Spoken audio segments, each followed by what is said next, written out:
5 ওয়াক্ত নামাজ কালাম পড়ে, এরপরেও জাহান্নামে যাবে যারা, তারা হলো 17 শ্রেণীর লোক। আমরা এক নজরে আবারও বলে দিচ্ছি, হারাম খাদ্য যে গ্রহণ করে, 1, 2 আত্মীয়তার সম্পর্ক ছিন্ন করে যে, নাম্বার 3 প্রতিবেশীকে যে কষ্ট দেয়, নাম্বার 4 মা বাবার অবাধ্য সন্তান, মা বাবার কথা শোনে না সে, নাম্বার 5 উগ্র মেজাজি, টেরা, গোয়ার, সবাইকে দমায় রাখে, এই টাইপের লোক।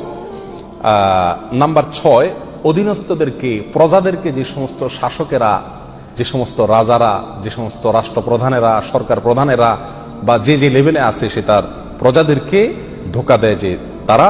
নাম্বার 7 অন্যের সম্পদকে অন্যায়ভাবে আত্মসাৎকারী ব্যক্তি। নাম্বার 8 উপকার করে কারোর খোঁটা দেয় যে ব্যক্তি, সে জান্নাতে যাবে না। নাম্বার 9 চগলখোর ব্যক্তি জান্নাতে যাবে না, মানুষের পিছনে কথা লাগায় বেড়ায় একজনের আরেকজনের কাছে। নাম্বার 10 অন্যকে নিজের পিতা হিসাবে, নিজের বাবাকে না বলে, পরিচয় না দিয়ে অন্যকে নিজের বাবা হিসাবে, পিতা হিসাবে পরিচয় দেয় যে ব্যক্তি, সে। নাম্বার 11 গর্ব এবং অহংকার করে যে ব্যক্তি, যার মনের ভিতরে অহংকার আছে, সেই জান্নাতে প্রবেশ করবে না।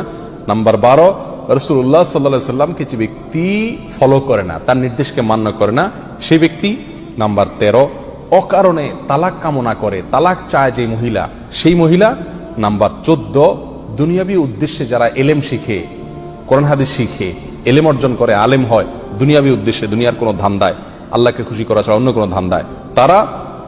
নাম্বার 15 চুলে বা দাড়িতে কোনো জায়গায় কালো কলব, পিওর কালো কলব ব্যবহার করে যারা, তারা।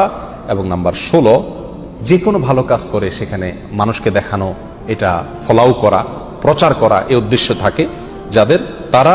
নাম্বার 17 ওয়ারিশকে বঞ্চিত করে তার হক থেকে, এরকম অভিভাবক। এই শ্রেণীর লোকেরা মুসলমান হয়েও জান্নাতি হতে পারবে না। আল্লাহ তাআলা আমাদের সবাইকে এই দুর্ভাগাদের তালিকা থেকে আমাদের নামগুলোকে বের করে আনার তৌফিক দান করুন। চেষ্টা করব এই